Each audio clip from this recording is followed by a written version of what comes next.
sampai Andrew melihat kalung yang dibuang bocah itu di kakinya. Dia terkejut saat menyadari cincin di kalung itu adalah cincin yang dia berikan kepada pacarnya 5 tahun lalu. Dia segera panik menanyakan bocah itu dari mana mendapatkan cincin itu. Suara ribut itu segera memanggil ibu bocah. Ibu bocah menanyakan mengapa Andrew menindas anaknya. Namun saat Andrew menoleh, dia terkejut melihat ibu bocah itu adalah mantan pacarnya yang hilang 5 tahun. Ternyata 5 tahun lalu Andrew mengabaikan larangan ayahnya dan meninggalkan keluarga kaya untuk mencintai wanita itu. Untuk biaya hidup 20.000, wanita itu bersedia ikut balapan gelap. Namun terjadi kecelakaan mobil serius. Andrew mengalami luka parah dan harus segera melakukan transplantasi ginjal. Wanita itu tanpa ragu langsung ke meja operasi, menawarkan salah satu ginjalnya untuk menyelamatkan Andrew. Karena operasi sangat berisiko, dokter menyarankan wanita itu melakukan aborsi dulu baru menyumbangkan ginjal. Namun wanita itu menolak keras. Karena bayi dalam kandungannya sudah 7 bulan, dia ingin mengambil bayi dulu melalui operasi sesar sebelum menyumbangkan ginjal. Melihat sikap tegas wanita itu, dokter akhirnya menyetujuinya. Namun wanita itu tidak menyangka, ayah Andrew bukan hanya tidak berterima kasih, malahan menganggapnya wanita materialistis yang ingin menikah dengan keluarga kaya, lalu memberinya surat pengakuan bersalah. Ternyata saat Andrew kecelakaan, satu keluarga juga ikut terkena dampak. Meski keluarga korban telah menerima ganti rugi, Andrew tetap harus menjalani 5 tahun penjara. Jika wanita itu bersedia menggantikan hukuman Andrew, ayah Andrew berjanji akan menyembuhkan Andrew dan memberikan semua asetnya. Demi Andrew, wanita itu tanpa ragu setuju. 3 hari kemudian, dia mencari teman yang pura-pura menjadi pacar kaya dan memberikan Andrew laporan operasi aborsi palsu. Agar Andrew mengira anak mereka telah digugurkan, dia berbohong tidak pernah mencintai Andrew, lalu pergi bersama pacar palsu. Meski Andrew mengejar, dia tetap bersikap acuh. Andrew saat itu hatinya hancur, berjanji tidak akan memaafkannya lagi. Namun wanita itu menangis dalam mobil sejak awal. Waktu berlalu 5 tahun.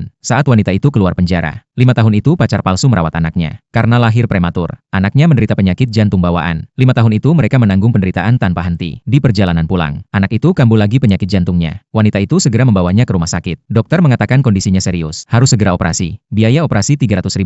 Wanita itu bingung mencari biaya, sementara anak bermain di lorong. Tak sengaja kalung yang dipakai wanita itu terlempar ke kaki Andrew yang kebetulan datang menjenguk ayahnya. Dia segera mendekat menanyakan bocah itu dari mana mendapatkan cincin. Suara ribut itu memanggil wanita itu. 5 tahun kemudian, Andrew akhirnya bertemu lagi dengan wanita itu. Setelah sedikit tenang, dia bertanya berapa usia bocah itu. Namun wanita itu takut ayah Andrew akan menghalangi cinta mereka. Dia dengan tegas berbohong mengatakan anak itu dari suaminya saat ini. Saat mereka berselisih, pacar palsu datang tepat waktu, menggenggam bocah itu erat. Wanita itu mengatakan, Andrew juga melihat keluarga bahagianya. Dia berharap Andrew tidak ikut campur lagi. Lalu dia pergi bersama pacar palsu dan anaknya. Wanita itu pikir setelah itu tidak ada hubungan lagi dengan Andrew. Namun hari itu penyakit jantung anaknya kambuh lagi. Dia harus segera membawanya ke rumah sakit. Meski dokter bisa menstabilkan sementara dengan alat dan obat, jika tidak operasi sebelum jam 6 malam, anaknya akan terancam nyawanya. Wanita itu merasa dunia runtuh. Dia menelepon pacar palsu untuk meminta bantuan. Namun mendapat kabar pacar palsu telah dibawa Andrew untuk dibalas dendam. Wanita itu buru-buru datang ke rumah Andrew. Dia melihat pacar palsu ditekan ke tanah oleh anak buah Andrew. Alasannya pacar palsu tanpa alasan memukul Andrew. Wanita itu tahu itu kebohongan Andrew, tapi demi nyawa anaknya, dia hanya bisa patuh. Dia bertanya pada Andrew bagaimana caranya melepaskan pacar palsu. Namun Andrew berbohong lagi. Pacar palsunya mengotori sepatu kulitnya. Dia meminta wanita itu berlutut membersihkan sepatu itu.